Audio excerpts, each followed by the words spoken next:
We can start now. Yeah. Welcome to today's IUCN Leader for Nature webinar. And this is the second in the series when we are talking about conservation issues and linked with the tourism challenges, that why conservation will be fundamental to tourism COVID-19. And this is a very, very important theme because we know that the tourism generates a lot of livelihoods and lot of linkages, but suddenly with this COVID challenges, everything has come to an standstill. And when we, you can say, restart, or when the building of the tourism, we have to now evolve some sort of a new normals. So what can be these new normals? Because we have to ensure the livelihood support also, we have to ensure tourism also. So what can be done? So in today's episode, basically, which is focused on the coastal areas tourism, reviving the magic of the coast with consciousness. Because we all, everybody loves to go to the beaches, the coast. But now when we talk about the coastal tourism, which has a lot of potential, especially for the coastal states like Goa, Odisha, Andaman, and other coastal states. But what can be the, you can say, new normals and new challenges so that people have confidence in coming up there, so that all these required precautions are also there. So this is the just beginning, you can say, the theme for the today's session. And in today's session, we have a number of good panelists, starting with Mr. Chandra, PCCF Goa, and Dr. Ritesh Kumar from Wetlands International. Is Mr. Ritesh is here? Okay. Then Shri Tarun Kumarji from the PCCF of Andamans, Dr. Samrat Gowda from the Odisha Chilika Development Authority, and Puja. She will be facilitating today's session. And Puja is a professional conservation practitioner with an MSc in Biodiversity Conservation and Management from University of Oxford, and is a Commonwealth scholar. And her work in the conservation issues and the communication, and she is also a founder of the Terra Conscious, that itself speaks of her commitment and concerns toward the protection of the species. And with these words, I welcome once again. And I also welcome from our IUCN Asia Regional Office, Dr. TP Singh. He is Indian Forest Service officer only from Uttarakhand cadre. So he has a lot of experience and expertise, and he has been in IUCN since a long time, from the coastal tourism and the mountain tourism perspective also. So I think before I hand over to Ms. Puja for moderating and initiating the session, I will request Dr. TP Singh for the opening remarks. Thank you very much, Vivek, and all the eminent panelists. It's a very good effort which Vivek has started in terms of getting together expertise on ecotourism and tourism-related issues.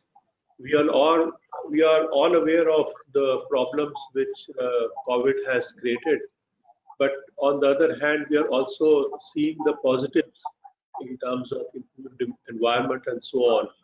And just to give you an example of Thailand, for instance, in Thailand, many of these national parks never used to close, but now they've started closing them, or at least they are thinking of closing these for at least 2 months to make sure that the nature comes back.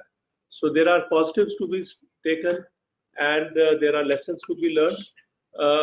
I will not stay between Puja and all the eminent panelists that are here.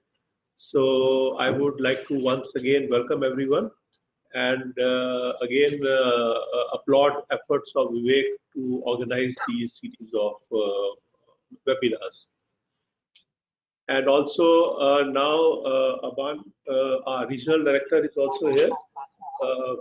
We just started introducing the. So if you want to share a few words. Yes. Thank you. Good afternoon, good evening, and I'll add my welcome to that of Vivek and TP, to everyone to the panel. We really want to hear from you. The last webinar that the India office hosted was extremely informative and thought-provoking, so I'm sure this one will be good. I myself am a marine scientist, although lapsed considerably in terms of the field, work on sea turtles, so I have a great affinity for the subject that you have today. And I just add to what TP is saying, that what is really important is that we should be looking at how best to look at course and even the deep sea, but course in terms of resilience to climate change, in terms of the implications of something like COVID on conservation, and the opportunities that that provides based on what we have seen, how nature regenerates and heals itself, and there's a resurgence of life forms in all ways. And how can we somehow protect that? How can we somehow, moving forward, together with the economy, together with progress, together with people again using and enjoying nature, how best can we find new models of working, particularly on coast and in marine areas, where we can actually demonstrate that if you leave the ocean alone, if you leave the coasts alone and protect it for a period of time, eventually they regenerate to be much richer and continue to provide economic benefits even greater than if you continuously. So that's really where I'm coming from, and I look forward to hearing from all of you. Welcome again. Thank you, Aban, for that, closing the opening remarks. And once again, welcome to all the panelists and to everyone else who's joining us from across India and elsewhere. I'd also like to thank Dr. Saxena for giving me this opportunity to facilitate this webinar, and to Dr. Ishwar and Anchal for coordinating this and helping to put together some questions that can start off the discussion.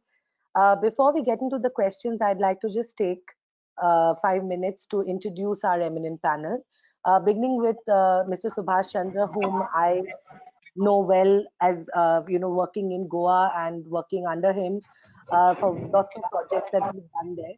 He has also served as Joint Secretary in the Ministry of Mines, and he's also worked in the Forest Department of Delhi in Arunachal Pradesh. I'd also like to welcome Dr. Ritesh Kumar, who is the Principal Institutional Representative of Wetlands International South Asia. And Dr. Kumar has been a key advisor to the Ministry of Environment, Forest and Climate Change. I'd also welcome Shri Tarun Kumar, who is an IFS officer. He began his career in the Andamans, and he has worked closely with the Government of India in Andamans and heads the Department of Environment and Forest there. And lastly, Dr. Samrat Gowda, who is also working as the Additional Chief Executive of Chilika Development Authority. And he, as a wetland manager, he's committed to protecting the aquatic biodiversity as well as the livelihood of the people in the wetland premises and the livelihood of the people who live around it. So thank you all panelists for making the time to be with us here today. And we're really looking forward to learning from the wealth of experience and knowledge that all of you bring to really help all of us through this very tough time, especially those of us who work in the marine and coastal space. As a practitioner and a tourism operator myself, we saw an overnight closure of our business in February, so towards the end of February, and obviously it has been unprecedented, the sort of impact we are seeing on all the smaller scale operators that work here. So beginning with that, I'd like to ask the first question, and just for ease of this webinar structure, we thought we'll just go one by one with each panelist and have your inputs then. Will that work for everyone? Okay, great. So I'm going to start with Subhash sir, with you. And the first question really is that it's been a tough season to begin with. We had unprecedented cyclone last year, which had a late start to the season on the west coast. And by February, we are already closed by the end of Feb because of COVID. So my question is, what do you feel could be the immediate steps that need to be taken to help support mid-level and grassroots operators? This I'm talking in particular about operators who may just own one boat and be the driver himself. That I would see as grassroots. as well as mid-level, where they may have one or two boats, they have migrant labor, they depend on the income from these two vessels, and now it's kind of come to zero.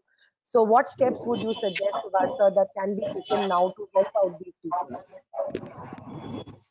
In fact, Goa is very much dependent on tourism sector and mining sector. Mining sector has been closed for almost a decade, and tourism is also badly impacted after the COVID situation.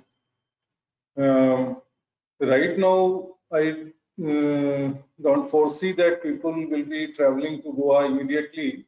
So this time, next couple of months, we can think of a concerted plan to build capacities, because the boats, boatmen, they need real training how to handle the passenger, the tourists, and we have not much explored the mangroves also. So mangroves can be made a good attraction, and they should be taught how they can utilize this vast resources for tourism, as well as this should be coupled with some sort of other economic activities which can coexist in this situation, like prawn culture or pisciculture, whatever best we can do. So this time, for the next couple of months, when the rains are here, and probably tourists will also not be venturing into the coastal belt till the monsoon remains here, we can build the capacity, because boatmen really need to think of combining not only one activity but many activities together, so that they are complementing each other. Particularly the western coast, this Western Ghats is a very good example of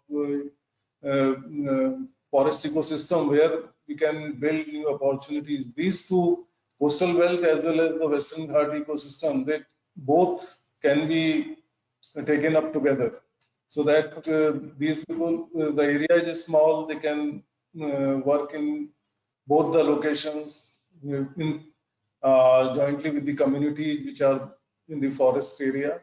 So Right. there can be good viable models, and I think some of the good NGOs, they can build capacity. We are there to help them, but it has to be systematic, and some real efforts for economic revival have to be taken in this sector. I'll take you up on that, Subhash sir. Soon we'll be in your office to see how Yes. we can work and build this capacity.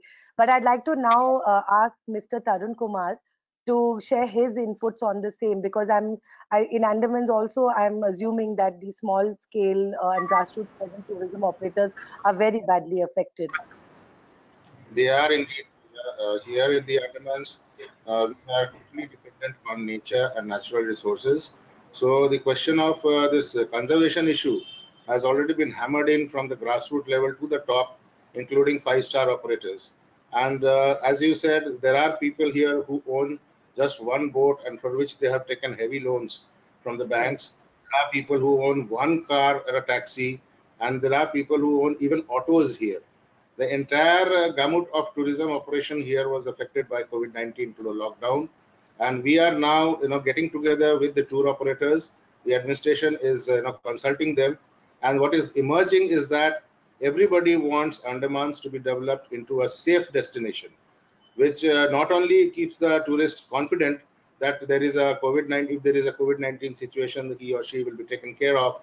There is a lot of prevention measures that have been taken, and we are putting in infrastructure as well as consciousness measures to be imparted from the moment the tourist lands here till he leaves. We'll keep hammering in consciousness issues so that the issue of being safe here in the islands, and in the event of there being such an incident, an unfortunate incident, we are trying to put up infrastructure to take care of them so that they go back safe and healthy. So these are the issues that are hovering around in the minds of the tour operators as well as the administration. We are still in the consultation process. We'll come out with a package that is going to make Andamans a revival par excellence, I hope.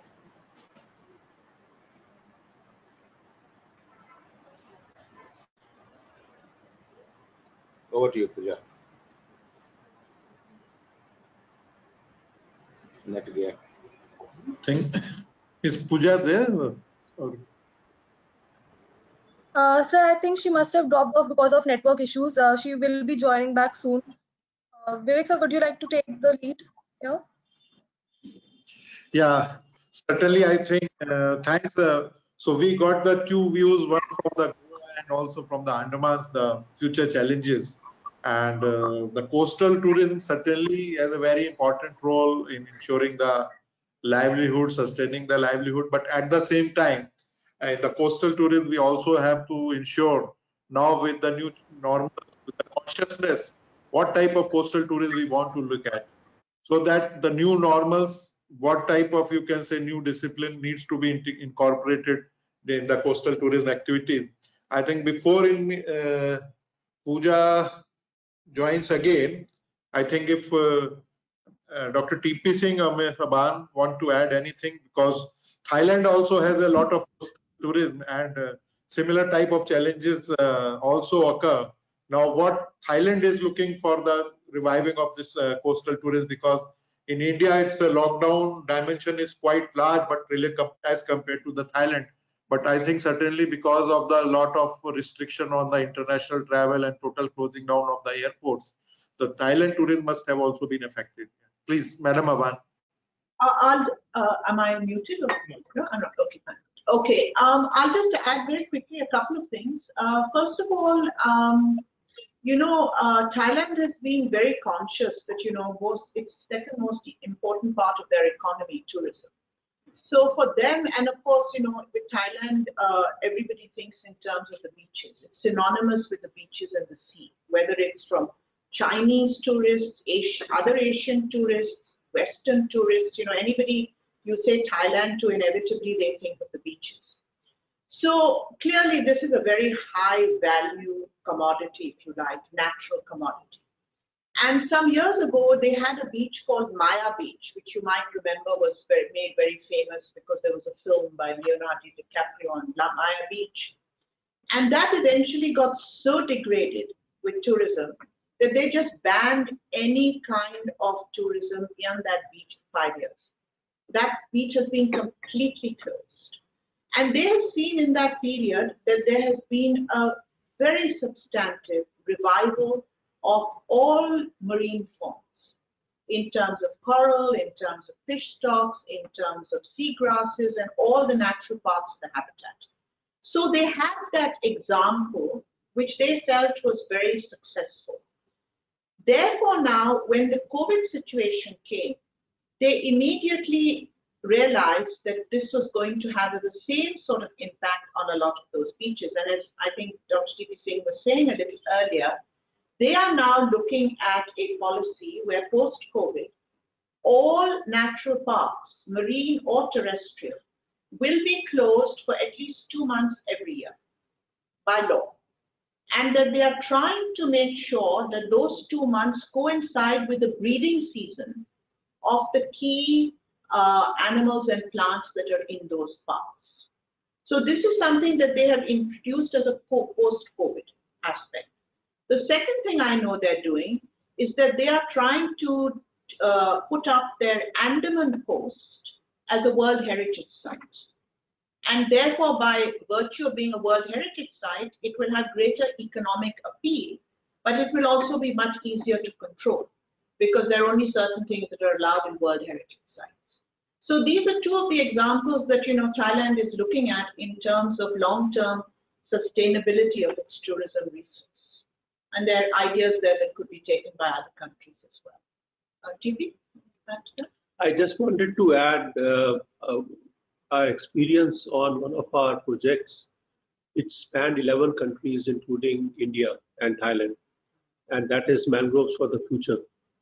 Now, this project essentially looked at conservation of coastal ecosystems through the participation of communities by giving them small grants up to, let's say, $20,000 to $25,000 and making them partners in conservation of these coastal ecosystems.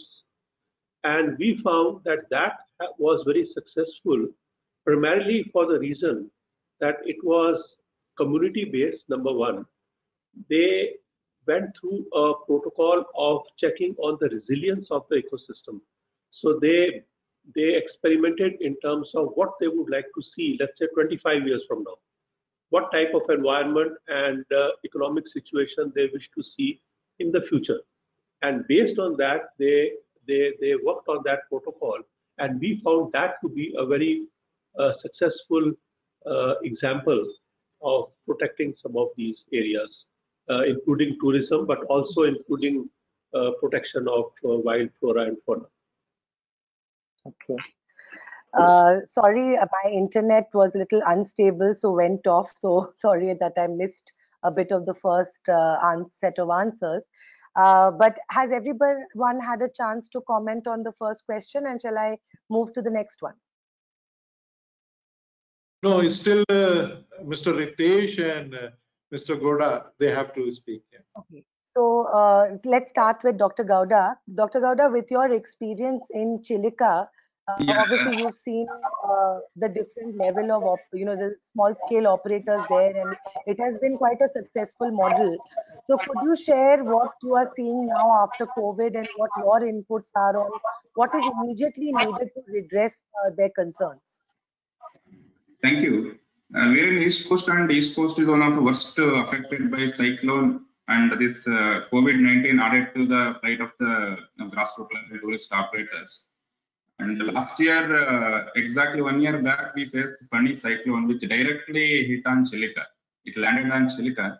And after 2 days, I went to assess the impact along with one United Nations team.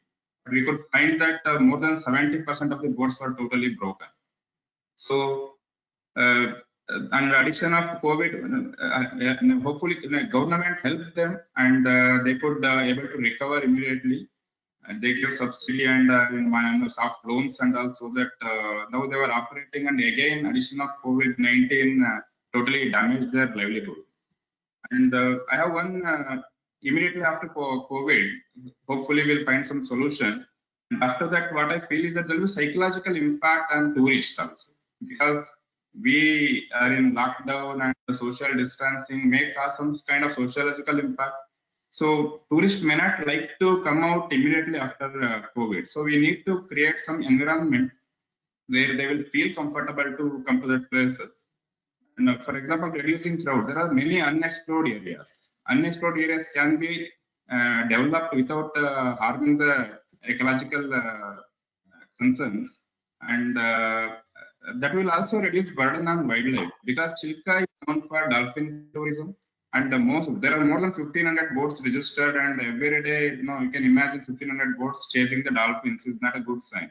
So what I feel, we can create some other facilities like water sports and religious tourism. Like we have an island temple called Kalijai. That is one of the focal point of tourism in Chilika. We can divert some people to there. That will reduce the crowdiness, as well as that will reduce the burden on one particular place. And also, we should give importance to sanitation and cleanliness in the coming future. And this time can be utilized to give some hospitality training to the people, so that how they will receive in the future the people, tourists who are coming. So government also can, so that they're losing their employment now. That can be somehow compensated by soft loans and subsidies and. Right. Okay, thank you, Dr. Gowda.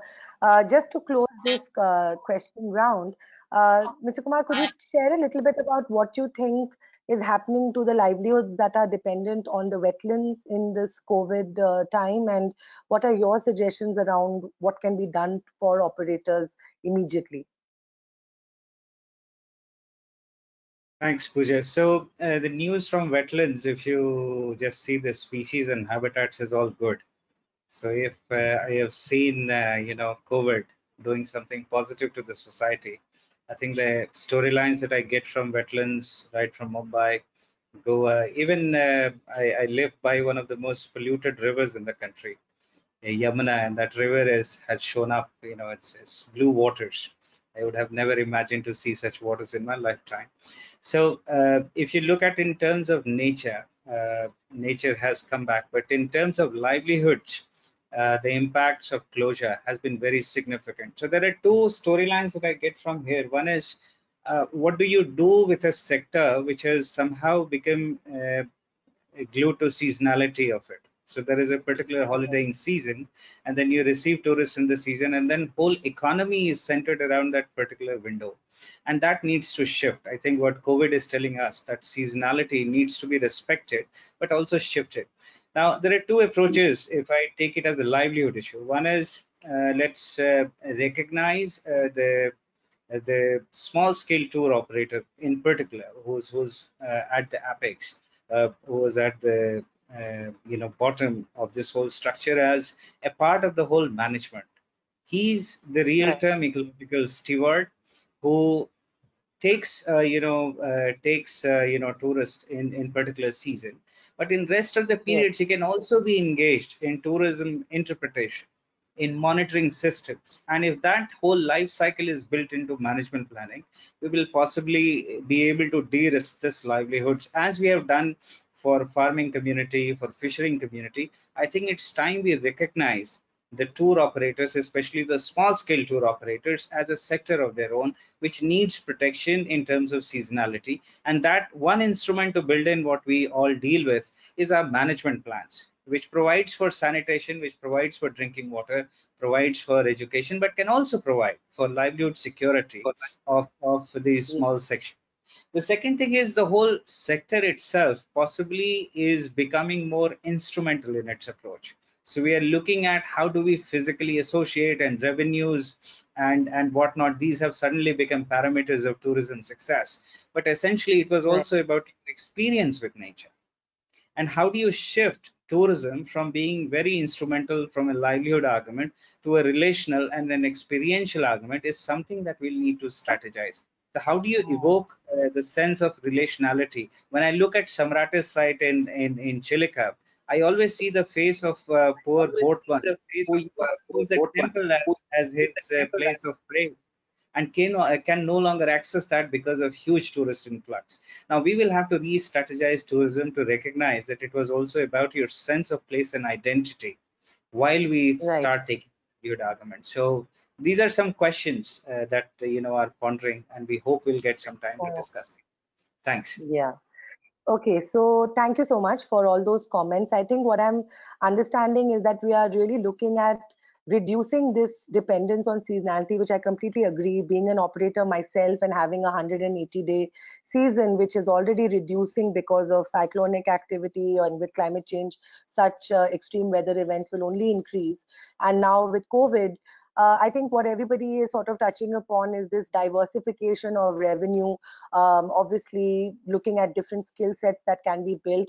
And through, as what you said about that experience building, we have tried to do that in our boat operator partnership program that we run in Goa, trying to train them in ethical dolphin watching, trying to make them look beyond than just the boat trip.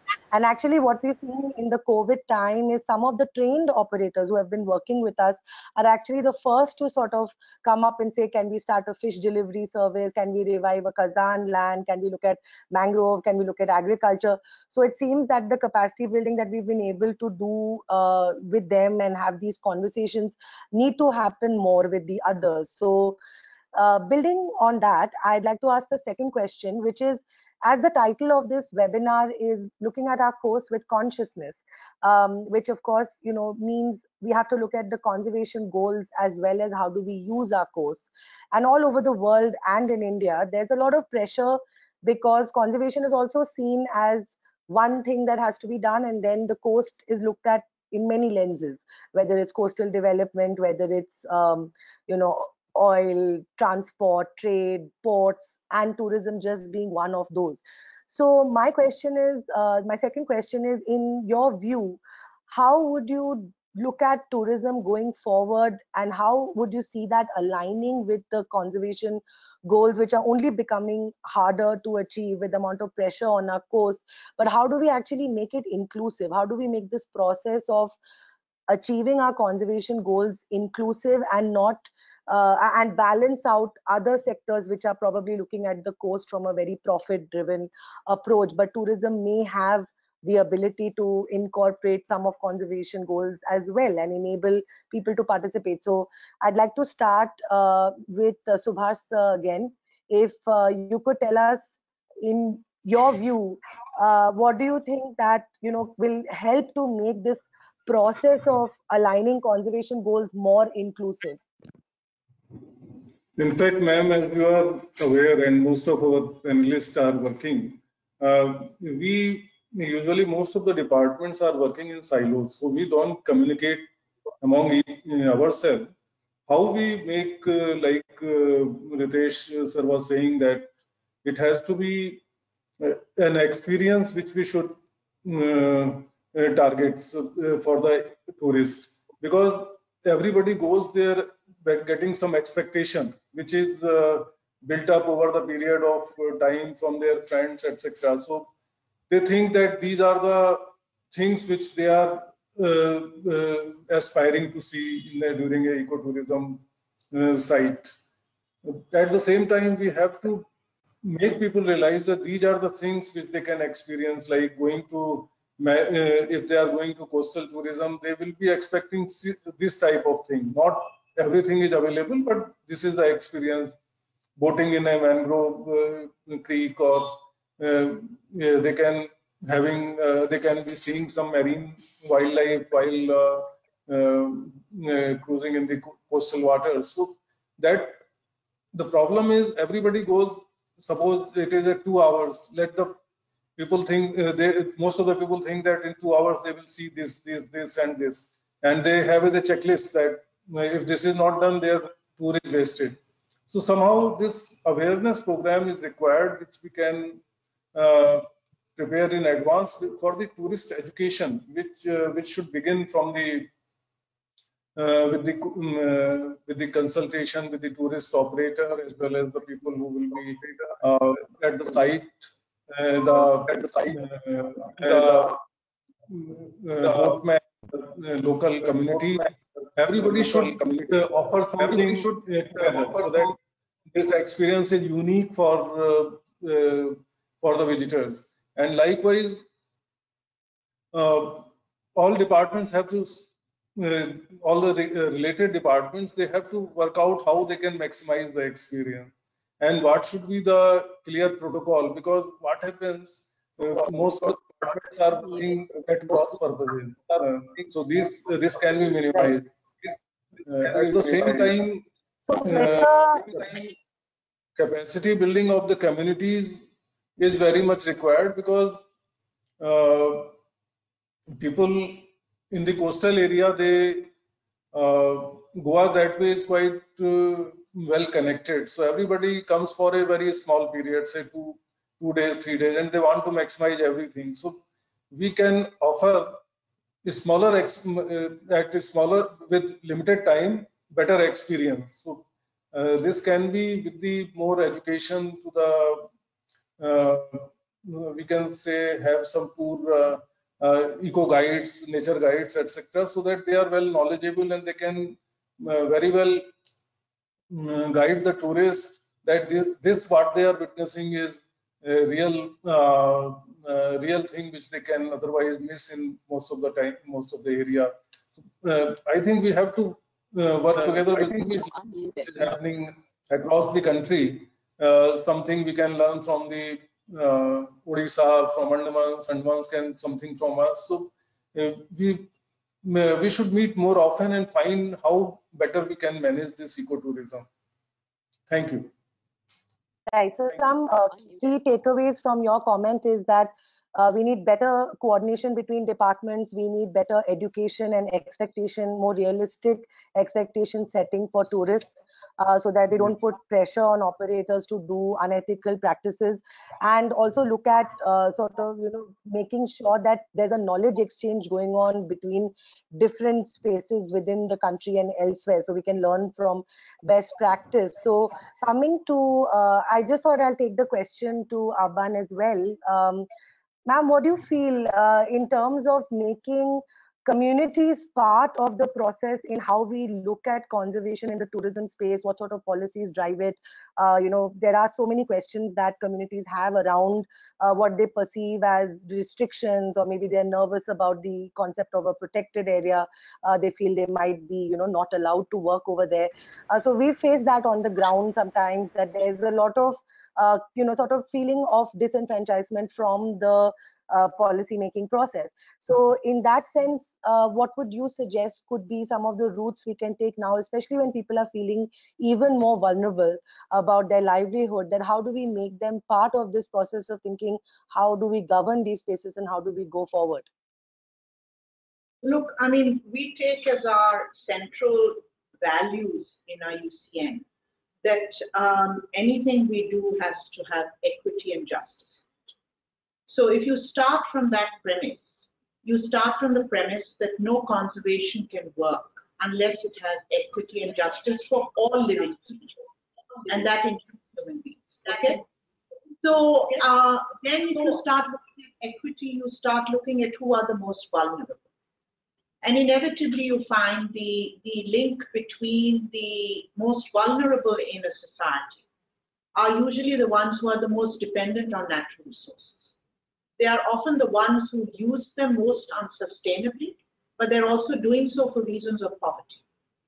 And unless you can address that core issue of equity between community use, community dependence on natural resources, and livelihoods, you cannot really speak of conservation. Now, having said that, yes, there are some species and some habitats that are so vulnerable and perhaps so exploited that there is no option but to move human beings out. So, for example, when you have core zones in national parks with tigers, or you may have a marine reserve where you have an absolutely no fish, no dive, no nothing zone. That, I think, is reasonable, because that, in a sense, is a bank for the species to revive and come back from. But even there, I think the importance of ensuring that the community who had access to that area becomes part of the solution as park rangers, as tourism guides, have an investment in the long-term sustainability of the natural resource is vital. When that is designed well, conservation is very successful. We worked many years ago on a trophy hunting program in Pakistan. And although I know that sometimes it's controversial because people question the hunting aspect, but what I will tell you is the correlation, because the community gets 70% of a hunting fee, which in it just 1 or 2 animals a year, means the community gets enough income for a whole year to do what they want. It has meant that the population of those animals has gone up enormously, the habitat has increased, prey species have increased, etc. That kind of thinking is important in terms of tourism. So, I mean, let's not talk about hunting, but there are other tourist aspects, ecotourism in its finest way, which demonstrate a great return to communities, and they need to be part of the design, part of the implementation of any kind of aspect of ecotourism. I can't hear you. Puja, we can't hear you. Now, can you hear me? Yes, now is it better now? That's okay. Better. Thank you for that perspective. And I'd like to go to Dr. Gowda now. Based on what ma'am has said about the fact that we need to make communities part of how we design any activity in these spaces, whether it be ecotourism or other livelihood, are there steps, or from your experience or any examples you can give us of how community has been part of achieving a synergy between livelihood and conservation in your experience?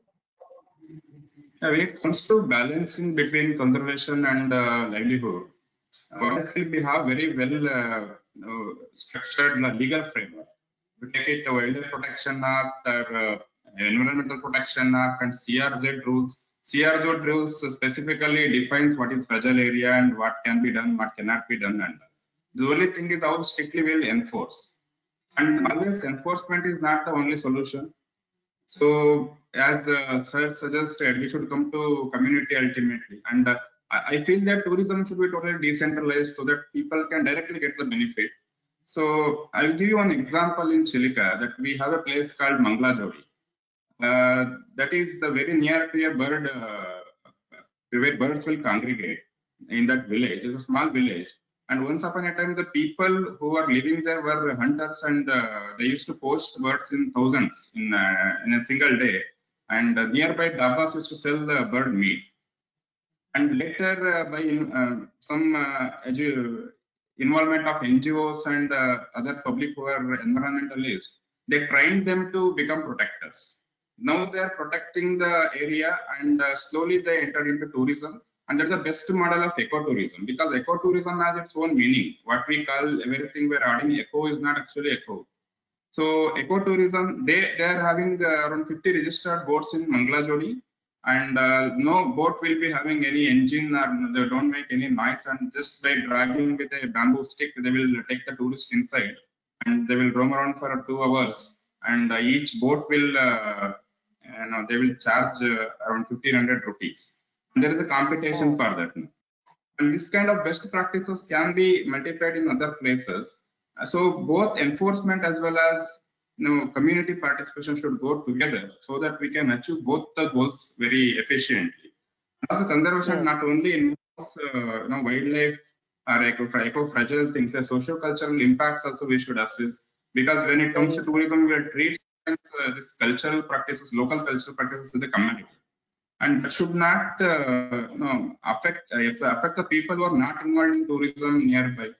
So how that will affect the society? These are the things we should study, and a holistic, integrated planning should be made, which can interlink different sectors of the economy with one another, so that we can come up with a good model.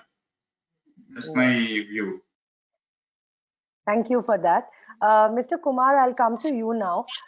In Andamans or in your experience elsewhere, would you be able to share an example to us about how community partnerships have helped to achieve better conservation action in a tourism context for the marine and coast?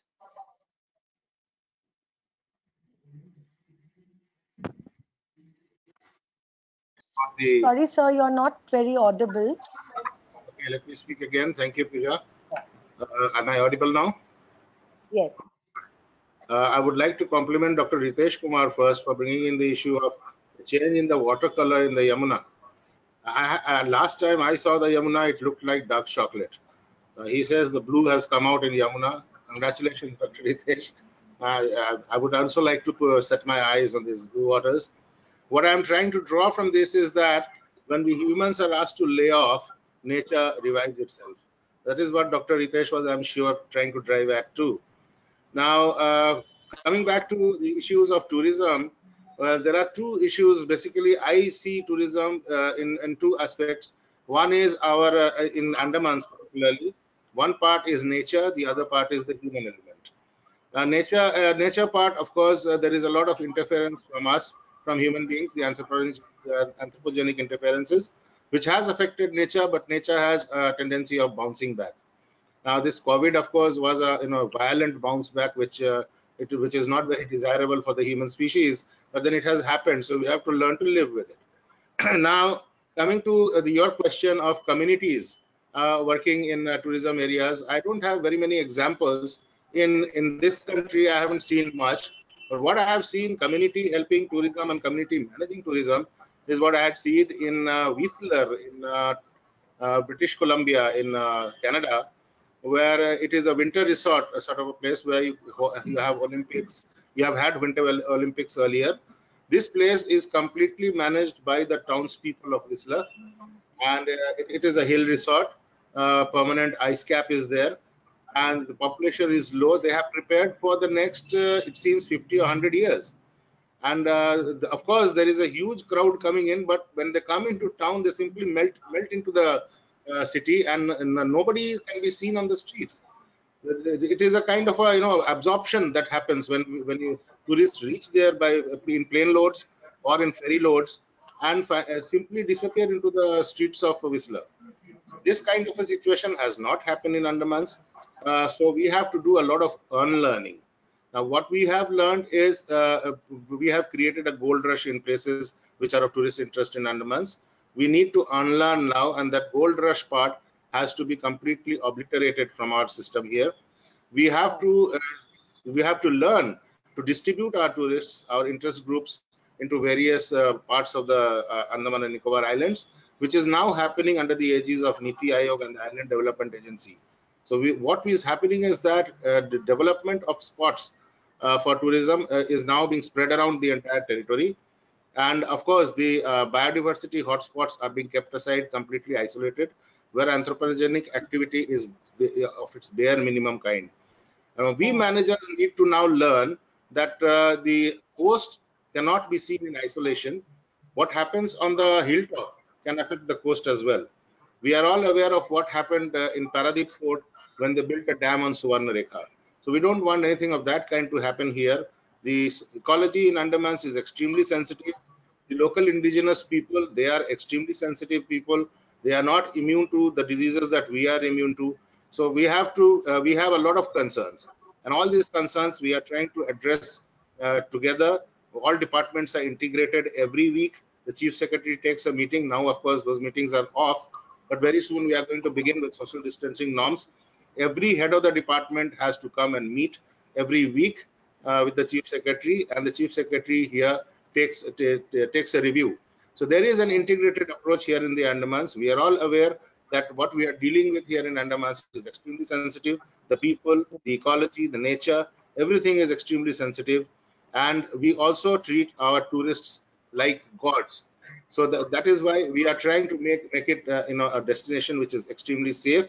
And this coordination with the local community has now begun. The local community will soon unlearn the aspect of gold rush, and they will then do what is the best for them, so that they get economic gain from it and at the same time sustain their resources. We don't want Andamans to disappear. We don't want the forests of Andamans to disappear. We don't want the coasts to be littered. So we are doing our best. For instance, we have banned the use of plastic here, the single-use plastic. So we are moving in the right direction, but we have a lot to do. Thank you, Puja. Yes. Thank you, sir. That's very heartening to know that steps are being taken to bring communities on board and to build capacity. So I look forward to seeing how that unfolds. To come to Dr. Kumar, this whole challenge of achieving equity and justice when you're looking at livelihood goals and tourism, again, can, look different depending on where you are in the social strata and how you're benefiting from it, or whether you are actually benefiting or not. Really depends on what access you have to opportunities or to capacity building, things like that. So I would like to know your views on how can we achieve this balance between wanting to conserve, wanting to give livelihood, but also making it an equitable process in how we do that. Thank you, Puja. The first one, and perhaps is slightly controversial, is to debunk the myth that it is only people at the bottom of the pyramid who depend on nature. And I think the lesson which COVID gives us is that anybody, be it a billionaire, millionaire, people on the street, nature can bring everybody down. So economic models which are short-term, are subject to nature's own processes, and everyone is in the same boat here. So equity, yes, equity is a fundamental principle for conservation, but essentially when you talk in terms of cost, my view is, and especially this stems from where I was part of the IPBES Global Assessment and Asia Pacific Regional Assessments on biodiversity. And our learning was that opportunities of creating more protected areas in this region is very limited. There are political costs to it, and much of the biodiversity now lies out of protected areas. So governance solutions which are now based on enclosing or excluding people are not going to work if we are to secure our biodiversity in a more holistic way. What we need is governing solutions which are actually built on stewardship approaches. We recognize, we celebrate nature stewards, and we look at models of collaborative governance. It cannot be a state-led enterprise anymore. It cannot be just the business of forest department anymore. Everyone has a stake in nature. Everybody is affected in nature, and everybody will need to perform for nature. And finally, one fundamental shift that needs to happen is in our political system, which still survives on short-term goals, which are development related. Now, ecological performance should also be one of the benchmarks in which we nurture, create, and judge our political leadership, which can create a mindset change. And perhaps this is what nature tells us. We need a minister for the future who sits with people in the present cabinet and says, okay, guys, you are hitting into my portfolio now. You need to step back. Right? So Yes. not all curves can go up always. And as Dr. Kumar brilliantly said, the gold rush models of development need to stop. There is a limit to nature. There is fundamental lesson that COVID tells us. Thanks. Yes. Great. So that's quite a lot of interesting takeaways. I really like the idea of, measuring ecological performance as much as we measure economy and growth on economic terms. And I hope that is something that, we can bring in, especially when, as you said, that it should not be such a centralized approach, but we have to decentralize it. It needs to be community led. So building on that and going forward, there have been, there is a huge issue around waste in the oceans. There's a huge issue around plastic and how do we deal with that. And I think there has been quite a lot of efforts to sensitize people, and no plastic straw and things like that were gaining momentum.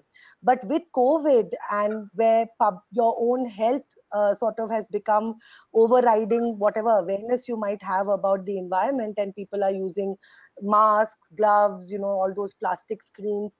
Once you start allowing tourism again, and you open up the places, people start traveling, I imagine that's going to be another heavy pressure. And at this point, it's not really about awareness anymore, but it's really about, well, I'm going to use it anyway, because that's what I have to do to protect myself. So what is the cost that the environment pays constantly to make room for livelihood?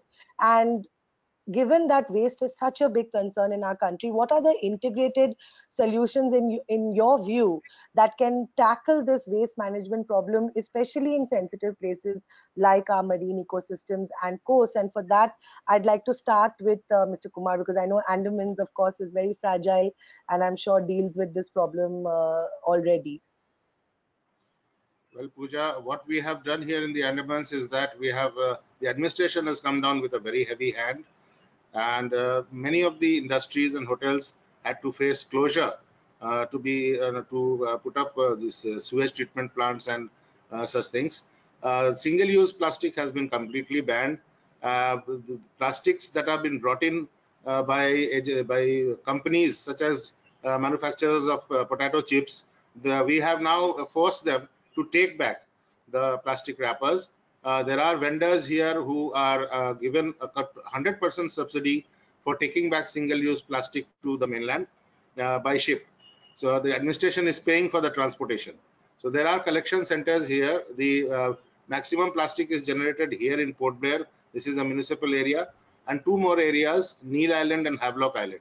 So there are NGOs as well as the government agencies working in collecting all the single-use plastic that had come in, but many of it has already gone into the sea and affected the animals. We are trying to treat them up, but it is a real uphill task. What has been affected has been affected. It cannot be reverted. So what we are trying to do is, in future, there should be no use, no single plastic use here in the Andaman Islands. And for that, the administration has come down with a very heavy hand. There is a heavy fine involved if you are found using single-use plastic. Even the airlines have been warned not to give this small tiny bottles of water, but some of them are doing it, but then we are not allowing them to bring it out of the airport. So that is sent back by the aircraft. Anybody bringing in single-use any plastic here is detected and discouraged from using it. It is collected. The Port Blair Municipal Council then has a system of breaking it down, and we are, you won't believe it, using it for making roads. We are mixing it with bitumen and using it for building roads. So it is being utilized so that it is not left in nature to destroy our ecosystem and the components of the ecosystem. We have seen dolphins ingesting plastic coming in from Thailand, from Myanmar, and even from Malaysia, and even our own Indian manufactured plastics. They are ingested, they cannot be digested, and the dolphin starves to death. This has happened here once or twice. So we have become extremely wary of this plastic, and we are trying to remove it completely from these islands. There are some plastic things that cannot be wished away. So we are trying to have them recycled. We don't have a recycling industry here, so we have them collected and we pay for the material to be transported to Chennai and recycled there. So these are the steps that the administration has taken, and we are of course open to suggestions. There are people independently working in making local people aware of minimizing the use of plastic. So there are dedicated people who have dedicated their lives to educate people not to use plastic. Thank you, Puja. Thank you. So that also waste management recycling could be revenue earning opportunities and diversifying livelihood dependence away from just tourism as well. So maybe that's something that can also be looked at. Dr. Gowda, I mean, Andamans, of course, you can perhaps control your point of entry and exit, but in Chilika, I'm imagining it's not that simple to control where people are coming from. People are driving there, coming locally, coming from other places. So, and now I'm with COVID again, the waste pressure is much more, it's higher. So are there steps that are already being taken or suggestions that you have on going forward? How do we try and make sure that whatever good work has happened to sensitize people about plastic doesn't go sort of out of the window with COVID?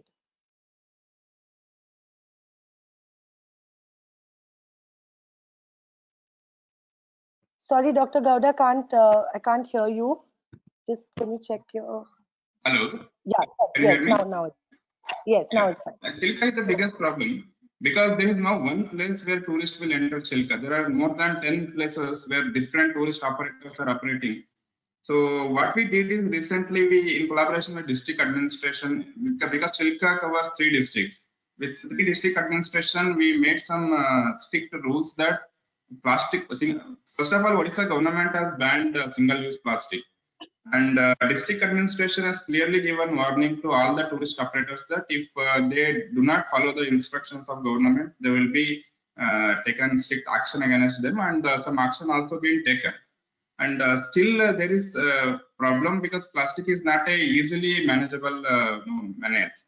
So what we are doing is we are charging 20 rupees per boat, so that whenever one round of boating they will come, that tourists will be charged extra 20 rupees than what they are supposed to pay, and that money will be used for collection of the plastic and putting in particular places. And also we are looking forward to other avenues, as sir suggested, that where that collected plastic can be used, whether it be in road and cement factories. So we are finding some avenues. And as far as now, from last 6 months, we are strictly implementing that no plastic no policy in Chilika surrounding. And also, most of our beaches in coastal areas, East Coast, that they're in the verge of getting the blue flag certification. And the blue flags is the main component is safety and sanitization. So their sanitary measures are very strict. So before getting any certification, so we have developed 2-3 beaches, and their plastic use is totally banned. And before entering the beach, only they have to keep all the plastic in dustbins, so that plastic will not be taken inside. And I also think that such kind of certification things can be made at national level, not only for beaches, for all other places like Chilika and other any tourist places. We can use kind of certification. So certification will add as a brand name, so that people will like to go to that places which is having the sanitary condition, cleanliness, and so, and pay and use is one of the best policy. Most of the infrastructure, we can charge minimum money, where we can at least give the salary of the people who are involved in the collection of the plastic and cleaning works. So, and waste disposal infrastructure has to be developed, that we have started in Chilika, and 6 strict disposal mechanisms also we are thinking in that. Okay. That's great. Good to hear that. In the interest of time, I'm going to move to the next question and start with Subhash sir. So we've looked at how do we make things more inclusive. We've looked at diversifying revenue opportunities. We've looked at the waste management solutions that are there. But I'd like to come now towards sustainability and also looking at whether India is committed to SDG goals. SDG 14 is life below water. We are looking at, as Mr. Kumar said earlier, that we need to rethink how we are looking at these spaces. So built on that, sir, do we need, is it time now to look at marine and coastal through other lenses and seeing whether is tourism really the only direction we can go in terms of livelihood development, or should we also look at now moving our lens much wider into more restoration and looking at some indigenous skills and practices that can be enhanced as a livelihood option for sustainability? Yeah, thank you, Puja ji. This is very aptly said that we have to change our strategy, because right now the tourists, they have a conception of like they are like to see these things when they are traveling, but we can offer experience. And in respect of sustainability, we must see how much is the carrying capacity of a place. For example, for Sagar waterfall is very important attraction in Goa. We have a lot of requests from the local people to allow 400, 500 taxi to take tourists to the waterfall. It is around 2 hours drive both ways, and a lot of pressure is there to increase the number. And somehow we have stick to the number, and what we see that we have to restrict the number and try to have this online system so that people know whether they can go there, and if they are not able to go, they know well in advance. Otherwise, when people reach there and they know that they can't go, then it becomes a huge disappointment. So number of tourists to a place has to be regulated, and people should know that they have a chance for online registration or whatever we can through our information centers, we can guide them. Like taking so many things, because what Indian tourists do, they carry all the food items or so many water bottles and everything, like they are going for forever to a certain place. So we have to say that you require only this much thing, you deposit whatever you are taking to a certain place, and now you go. And like water, we can charge in the tickets. Suppose we can provide them a good water bottle, which is bit expensive, and charge it in the tickets, and they can return it also after certain. They can get back some money out of that, but we can offer some alternatives to them, so that people should know that what they can carry, what they should not, and likewise education and awareness to the tourists right from the word go, like when they are traveling to Andaman, sir will agree, and like when they are coming to Goa, uh, something should be told on board also from the airport, etc., that please follow these things. And it can be subtly done so that people know that they will be partnering in the sustainability of any activity, tourists including, as well as when they are going somewhere, they will be helping the nature out also. Yeah. Okay. And thank you, sir. Regarding water conservation, Goa is that way fortunate. We have good rainfall as well as streams in the area. But somehow we are trying to enhance more water bodies in the forest area, as well as wherever it is possible with the community participation, so that more, here we call water ponds in Bhandara, so that they are charged, desilted, and every year, so that water retention is better. I think that that is enough for now. Thank you. Okay, thank you, sir. Thank you for those inputs, and I'm glad to know that there is a system now to control the entry of the tourists. Dr. Ritesh, if I can come to you now, can you hear me? Yes, I can. Okay, so just building on the sustainability subject, can you please share your views on how do you view sustainable tourism and responsible tourism? And is there a need to rethink the paradigm around tourism as a livelihood and how we understand sustainability and responsibility in tourism? So my viewpoint is this: anything related to nature will have to respect nature's own safe operating space. And if any economic activity, be it tourism or livelihood, if it attempts to break open or move beyond the safe operating space, it will not be sustainable. So some of the ways to do this is, do not think around volumes, but think about quality of tourism. And if we move up the ladder of quality, I think the opportunities of generating economies and sustainable economies are pretty tremendous. The second important shift needs to come in the way nature is being interpreted. Now, our coast, and in fact, any nature, is not just the non-human life, but it is also the society that exists around that nature.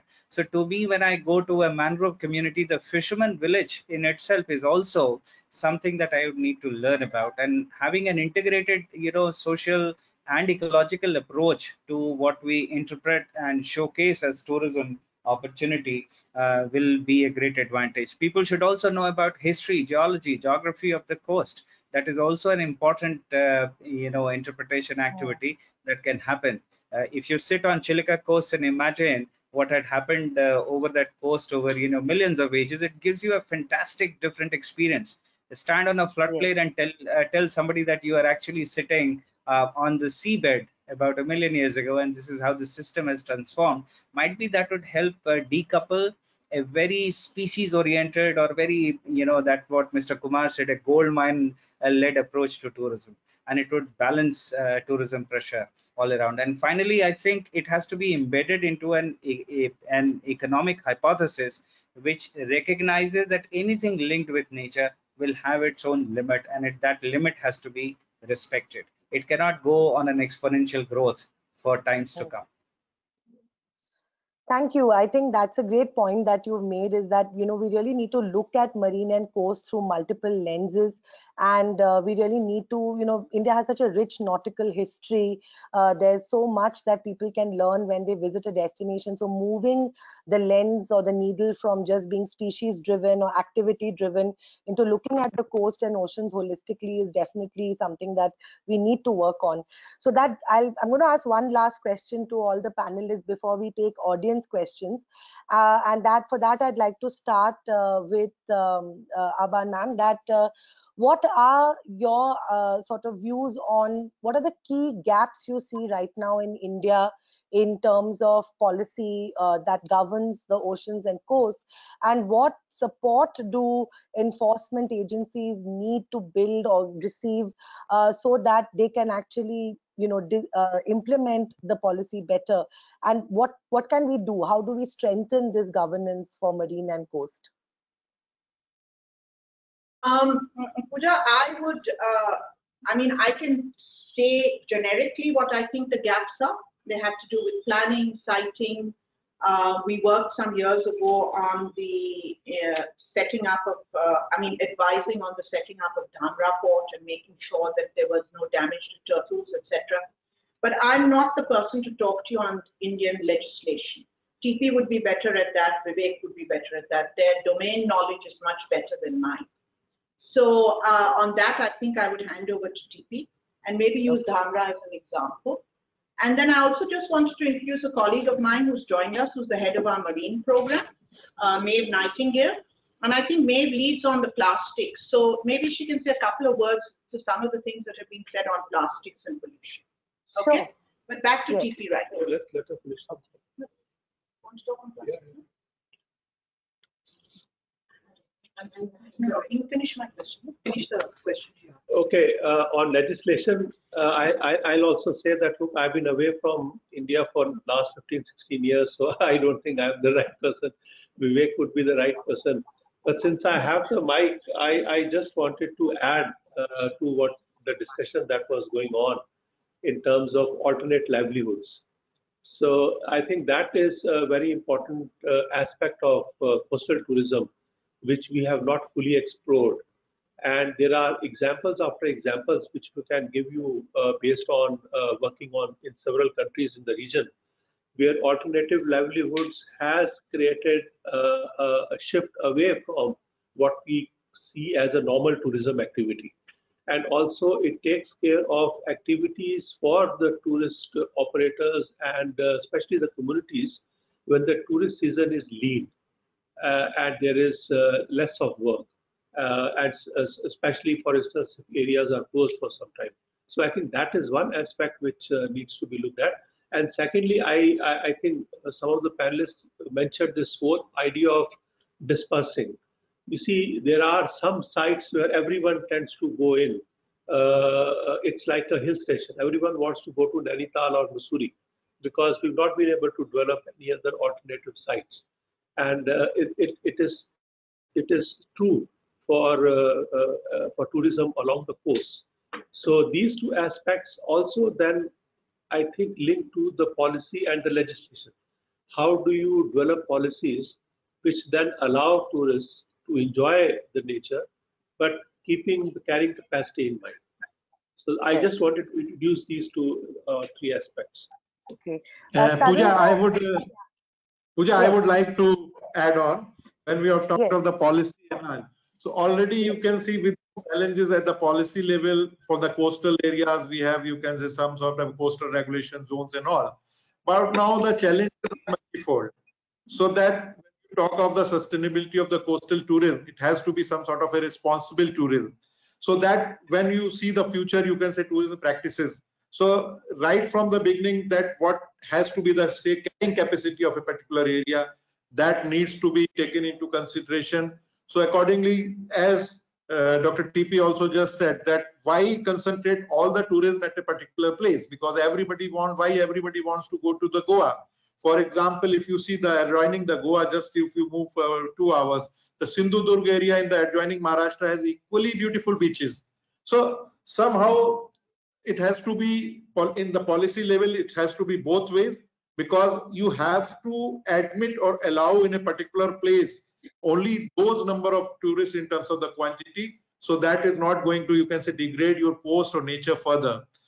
What happens just at the new year, all the people that rush to the Goa, irrespective whether they find a place or not, then what are the lot of waste is generated, then the waste management issues, a number of numerous issues. So these are the challenges, I think, which certainly needs to be incorporated into the new normal when we revise, you can say, think of the new policy dimensions. And at the same time, we have to also ensure sensitize our citizens, sensitize our, you can say, the various type of travel agencies to ensure that it has to be responsible, sustainable tourism. Otherwise, such type of, you can say, small, you can say, this zoonotic outbreak of one coronavirus, it has brought everything to be standstill. So the business practices, as it was mentioned, that gold rush model of development, it should not be just like from the tourism, you are going to earn all your business in a single day or a very short period of time. It has to be, if you have to sustain it, spread the tourism area, and regulate the accordingly, so that it has to be sustainable, responsible tourism. Yeah. Okay, great. Tarun sir, if I can come to you, you know, the Sustainable Tourism Criteria of India, which was released by the MOEF a year or so ago, doesn't really have a specific guideline for marine wildlife or coastal wildlife, rather than a sort of a generic thing about, you know, people should be sensitive, etc. So that's one gap that we've also seen while working on the ground. Another gap that perhaps I would like to hear your comments on it is that when licenses are given in Goa, let's say to do a dolphin watching trip, right now there is no provision for forest department to be part of that licensing process. They are not part of the training process. The person just gets a boat operating license, they get a tourism license, and then they go on. So, you know, what I really wanted to understand from you is what kind of gaps do you see in terms of policy, in terms of regulation for these marine wildlife and ecosystem based tourist activities, and how do you think it can be addressed going forward, especially with the role of the forest department? Well, Puja, I do agree with you that yes, the broad guidelines that are supposed to have been there in place are not there.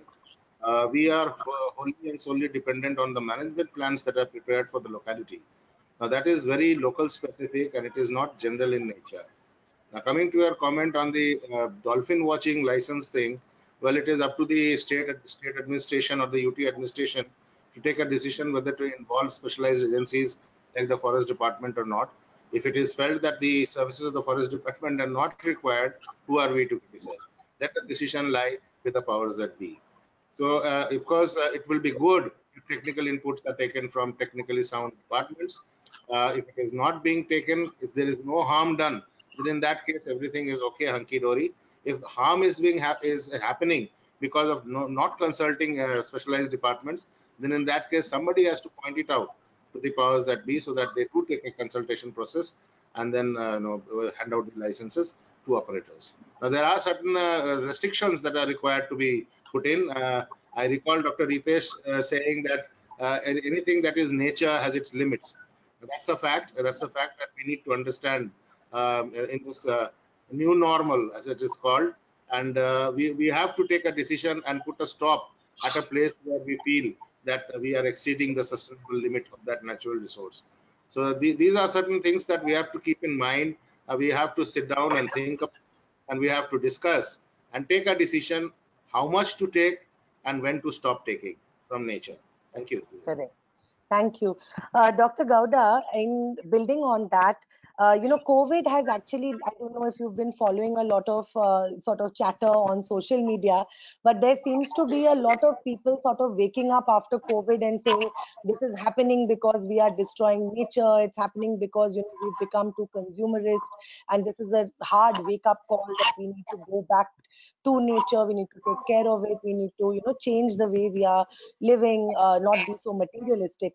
So given that sort of trend, which we might be seeing during COVID, but we also know that human nature is notoriously short-lived in its sort of, realizations. The minute things come back to normal, people tend to, forget and carry on as they always were.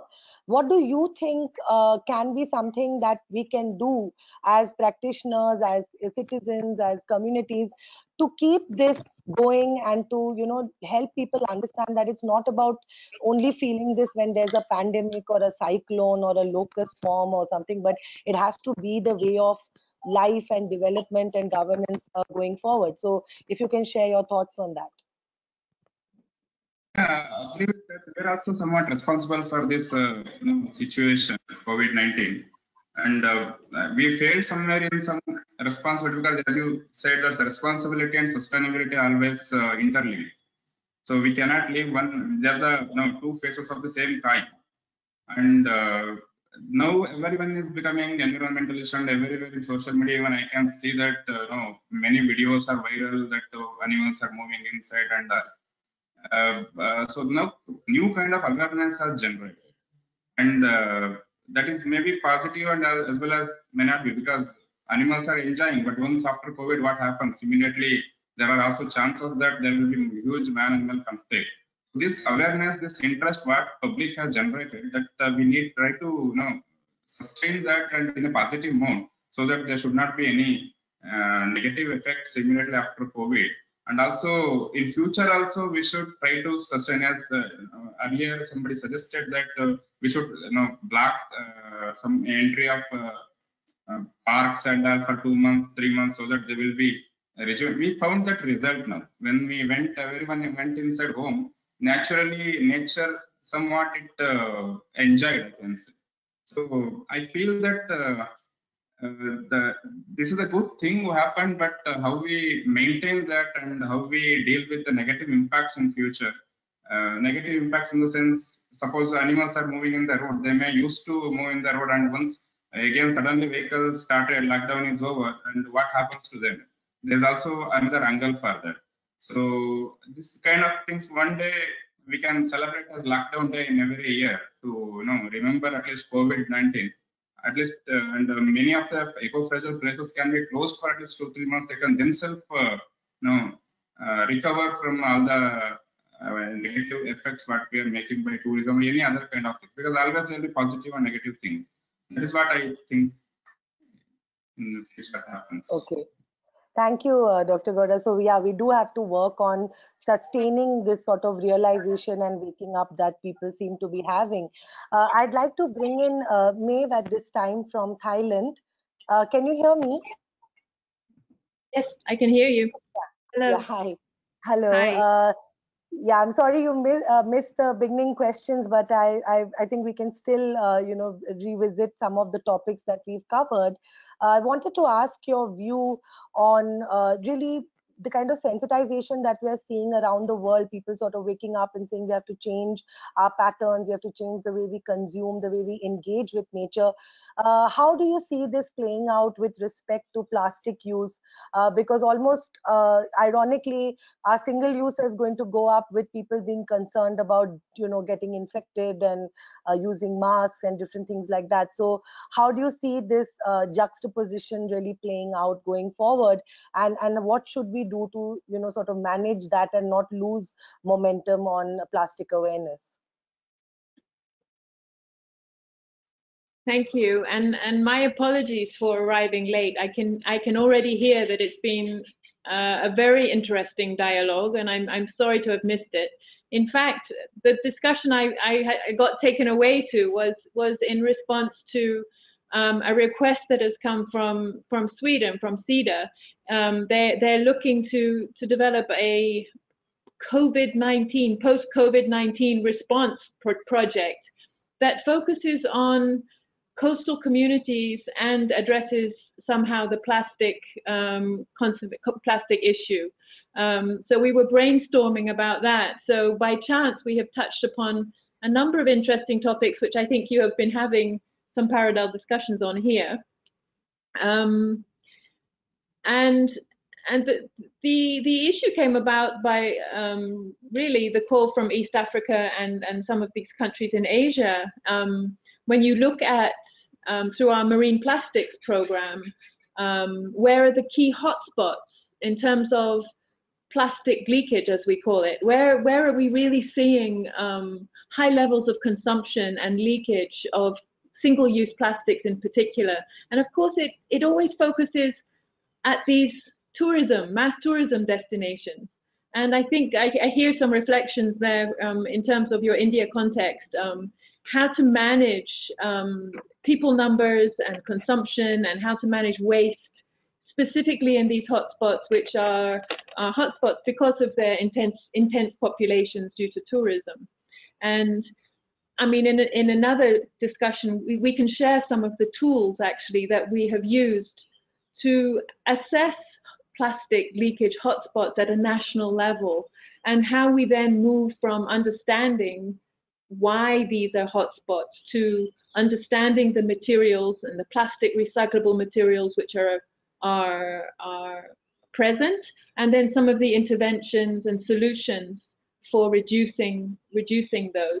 A lot of our focus is also looking at what we call circular economy projects, which is working at local level, often with informal or waste picker sector in coastal areas.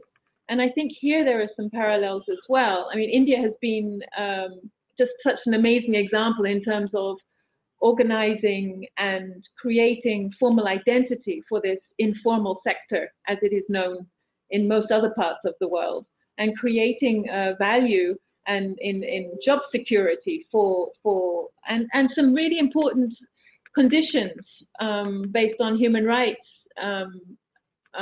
that we are all learning from. I wanted to mention that as an aside.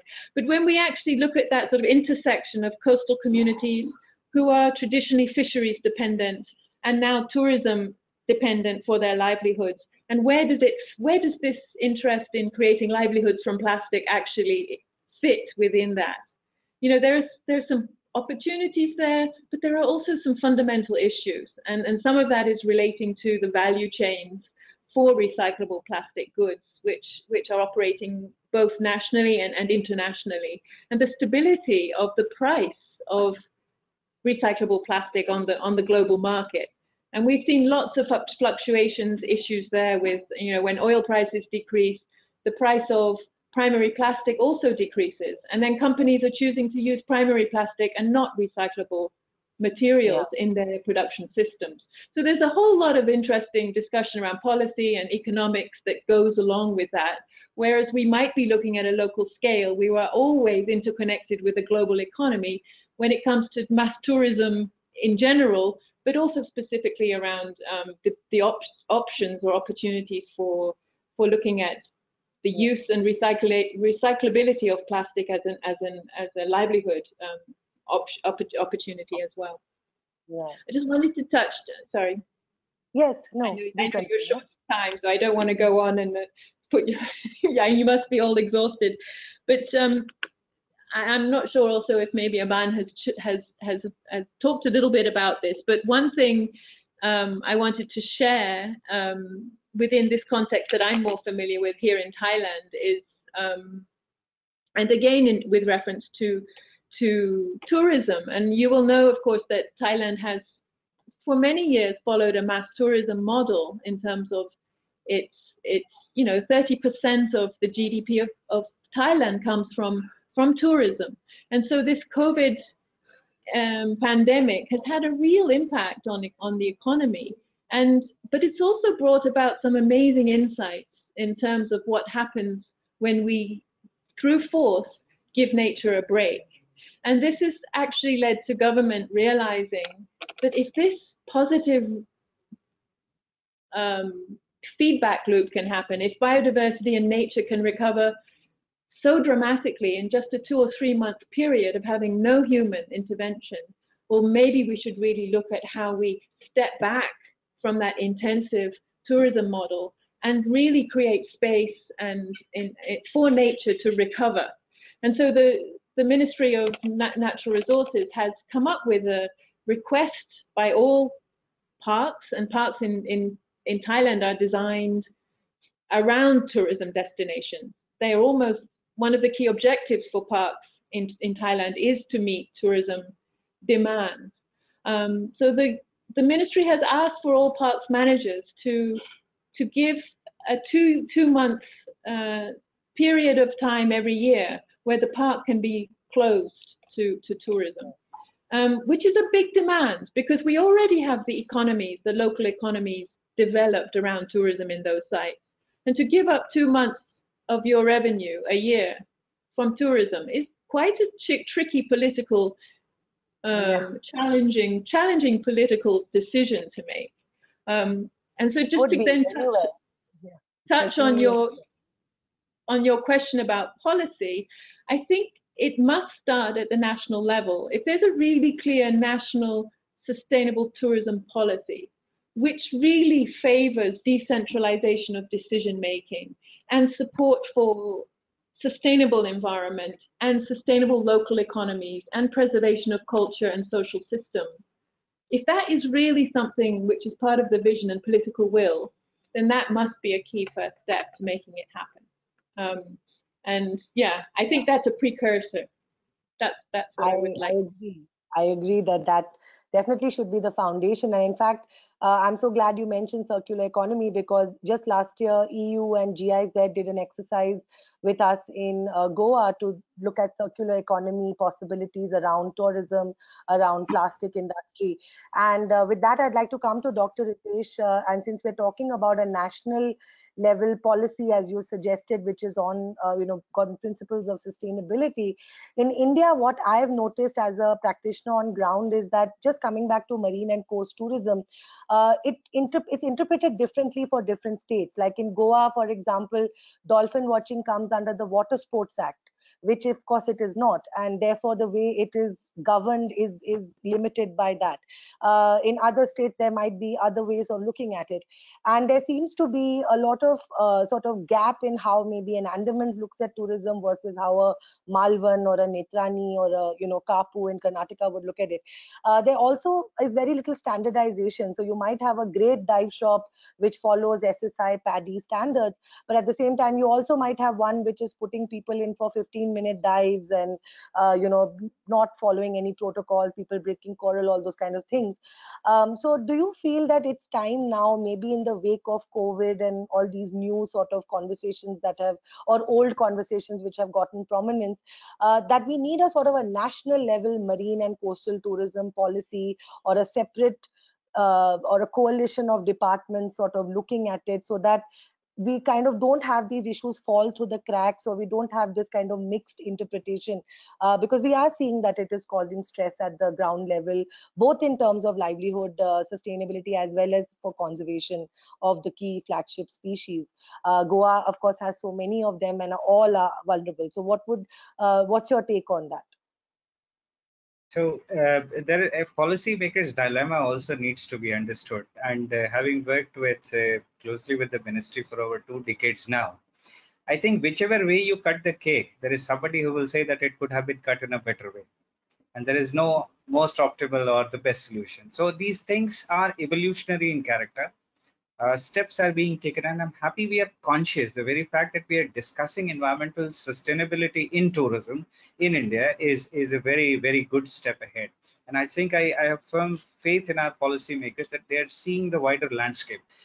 The problem is coast is an interface between what Mr. Kumar brilliantly said, that everything that happens from the hinterland into the ocean, coast is just a medium of transference. Even if you do a very good coastal regulation zone and stop all the water in the upstream, your mangroves are going to disappear. None of the management plans will function. So that means we'll have to nest our coastal zone planning with water planning, and then about urban, and then about tourism. So everywhere, I think these interconnections will have to be realized. And definitely it is a case to see coast as an ecosystem of its own. India is having a coastal mission, and now I think that is a good framework that the Ministry of Environment will provide a platform for all actors to come together to build systemic, approaches to the coast. I'm quite hopeful that these connections are being realized, and ultimately policy is about innovation. Straitjacket solutions never survive in policy making, and the fact Oh. Hello, Dr. Ritesh, we lost you there. Hello.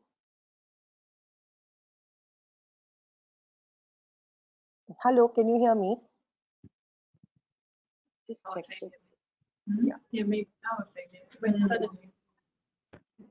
I think he lost. Puja, you can take questions now.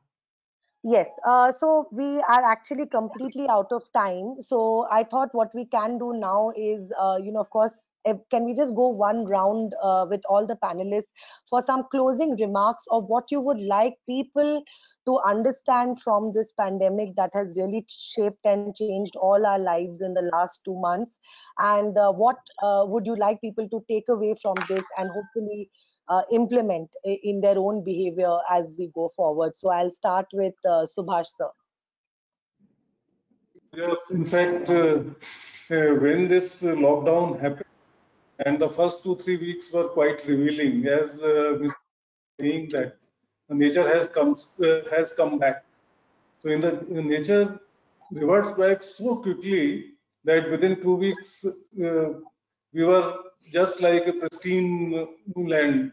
Everybody might have noticed no pollution, everything was good.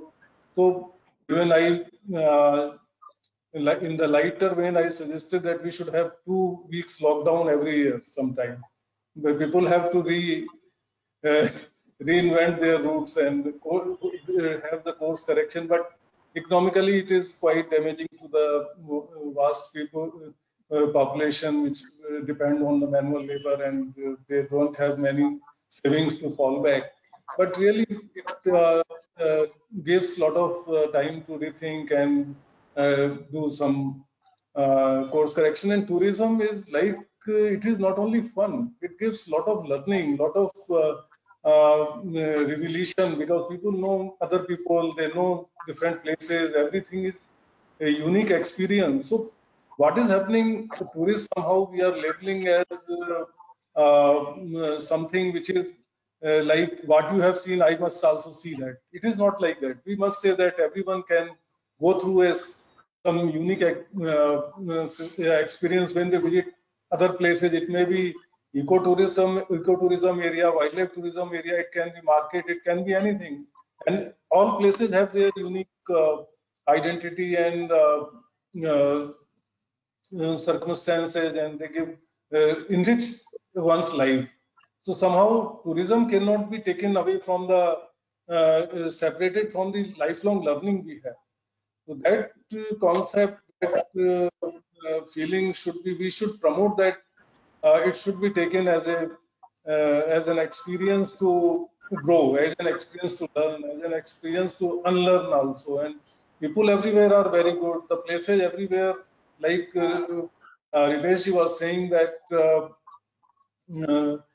many people, they are many places, they have their own system, and we have to work together and highlight the strength of every place. We should not try to find Delhi or Calcutta in Goa, suppose. That way, it should be part of that our growth. Yes. So I will take leave because we have one meeting, Chief Secretary. Thank you so much, sir. Yeah, thank you so much for being here with us and sharing your views. For me, it is a very good learning from all panelists, and really very well conducted by IUCN and ma'am. Thank you, sir. Thank you, ma'am. Thank you so much, sir. Dr. Ritesh, I'm coming back to you because we lost you there. What I'll request you to do, because we are completely out of time, that can you continue with your policy answer, and also then leave us with some closing remarks on what you feel people should take away from this pandemic and whatever realizations we're all having individually and collectively. That's a pretty tall order to be asking to give the closing remarks. I think I have more capable people in the panel, but definitely No, my I'm asking everyone. my message was to see convergence. Tourism is, at the end of the day, if we realize coast has one continuum, ecological continuum from the hills to the ocean, recognize that there are limits when we plan for nature, and recognize that sectors are but mental boundaries. These boundaries do not exist in practice. Somebody who's a tour operator is also a fisherman, is also has a house in there and is connected to the broader market. So these are mental models that we build, and we work around those mental models. It's time to recognize that these sectors are interconnected, and possibly we focus on a few systemic outcomes. And for me, those outcomes are, the first fundamental shift would be to break open this notion of a very small window-led tourism activity. Nature is a whole in itself. So from a small window to a more cyclical approach, and which also blends with conservation planning. Tourism and conservation are not two different things. They can be very much complementary to each other, and also focus on the tour operator. Tour operator as a steward, tour operator as my foot soldier, who beyond giving a tourist, experience, is also my monitor of the coast. He is the first person to tell me whether ecological changes are happening. So we integrate these people, this strata of the society, into our conservation models. And finally, my personal view is the days of enclosing large swaths of area and believing conservation could happen are no longer there. Collaborative governance is the way, and we will have to work on models, conservation models, which take people and society, people and nature together as part of the solution. So that is all that I wanted to say. Thank you so much. Thank you so much. Dr. Gowda, would you like to add your input on, what should we take away from this?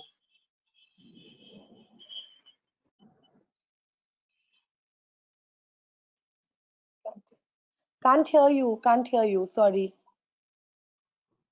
Yeah, if you can just come a little closer. Yeah, better. Can you hear me? Yeah. Yes, now I can. Yeah, both conservation and livelihoods should go in a balanced way, because COVID-19 has brought many bitter realities that we have seen how migratory workers are facing problems. So we cannot should more focus on creating new livelihood option, and tourism is one of the best way to do that. And tourism is a capital for creating, tourism contributes significantly to the GDP of the country. And what is capital is natural resources. So we cannot forget that conservation is also very important. If we don't conserve today, future there may not be option to expand this industry. So, and I would just like to say that sustainability should be the key for everything, and that can only open a bright future. And I would like to thank all the organizer and ma'am for this wonderful panel discussion. Thank you very much. Thank you so much, Tarun sir. That now I'm so happy to hear all the steps that are happening in Andamans and for you under your stewardship. And I know that with your experience, you have seen so many challenges come and go. Although COVID might be one that has woken perhaps all of us up, to these issues. What is your message to everyone who's been listening in and watching, that how they need to think about tourism conservation going forward?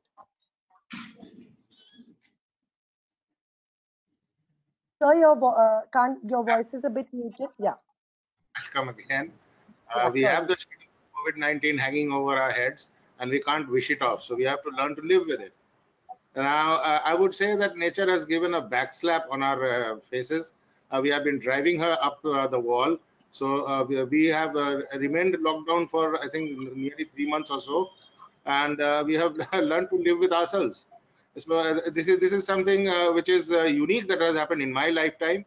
And probably this will go on for quite a while. COVID-19 is here to stay. We can't wish it off. So we have to work with the precautions that goes with it.